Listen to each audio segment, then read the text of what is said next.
Hello, everybody. Scott Golden here with the Golden Opportunities Coaching YouTube channel. Welcome to those of you who are new. And also, this is the Pro Wrestling Logic YouTube channel where we discuss pro wrestling of a wide variety of topics.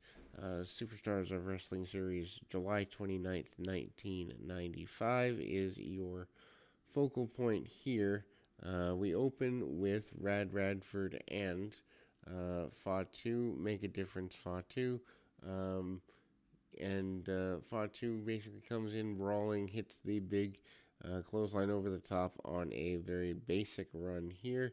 Seems to be they're trying to get something more going for the area as um, the increase in, I guess you'd say, highlighted matches or star versus star matches here on Superstars in Summer 95 seems to be increasing.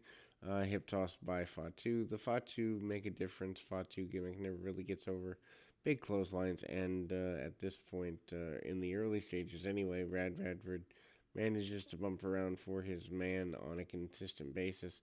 Big drop kicks under the chin by Radford, and ultimately gets things going in a consistent basis there. Um, and ultimately, kind of managing to get things going in a consistent basis, and again, kind of getting things going um, in a slowdown by Radford. Radford again with the reverse chinlock. They do the hard head Samoan gimmick. When then Fatu comes up, DDT pops back up with a super kick. And actually, this match kind of runs a little bit longer than the average person would assume.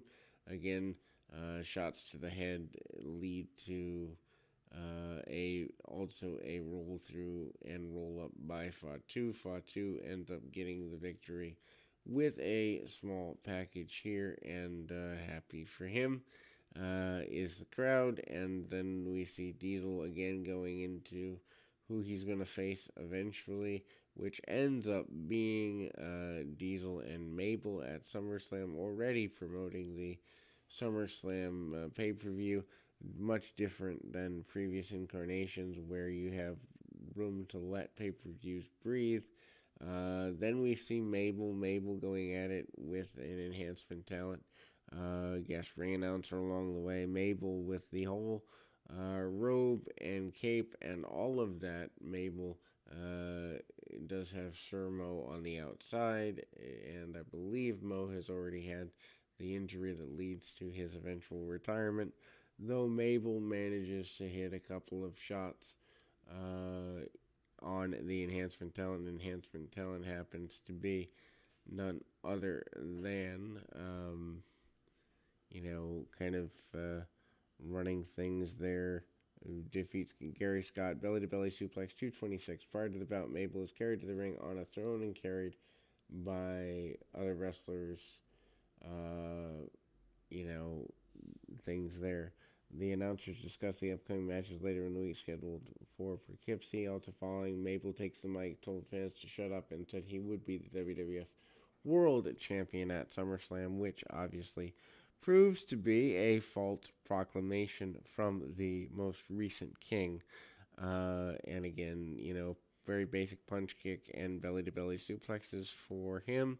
And then we go to Razor Ramon, Savio Vega, 1-2-3 Kid defeating Uncle Zebekiah, Jacob, and Eli Blue, 12:36 when Kid pins Zebekiah with a standing spin kick after Razor and Savio knock the Blue Twins off to the floor.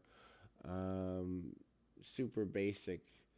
Um, you know, it's an interesting run to say the very least here, as obviously you can tell they're not really committed to the Superstars brand as much anymore. Obviously, they're trying to give strong matches away, but it really doesn't work out. Goldust hinted at doing the movie thing. However, we do not see Goldust's face. We do see the, I guess, golden robe and the wig, but not the face.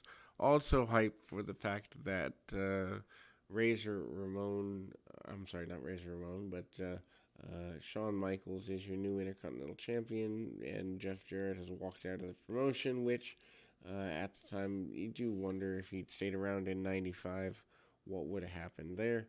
Brawl with the Blue Twins and Razor Ramon and Savio Vega and the 1-2-3 Kid does ensue. Not sure that this match needs to be 12 minutes, but they certainly need to fill TV time. Very basic punch kick and taking one of the Blue Twins down into a reverse chinlock and arm bars hammerlocks by Razor Ramon. Zebekiah comes in jeans and a red shirt. The attempted takeoff by Savio Vega. Vega tries to slow the match down at least a little bit to lead to some degree of continuation of a very basic match. 1-2-3 Kid is cut off from his partners for a good bit. Razor Ramon gets the hot tag, comes back in, but again, the team of the Blues and Uncle Zebekiah in pretty basic control. Lift up of Razor Ramon. Razor is a major force here in 1995 still, not leaving until early 96. Takes the majority of the heat in the match, which I'm not necessarily sure I would do in a throwaway superstars match, but I think the match here seems to be to try to get as much space out of this particular run as possible. And again, kind of a basic run here.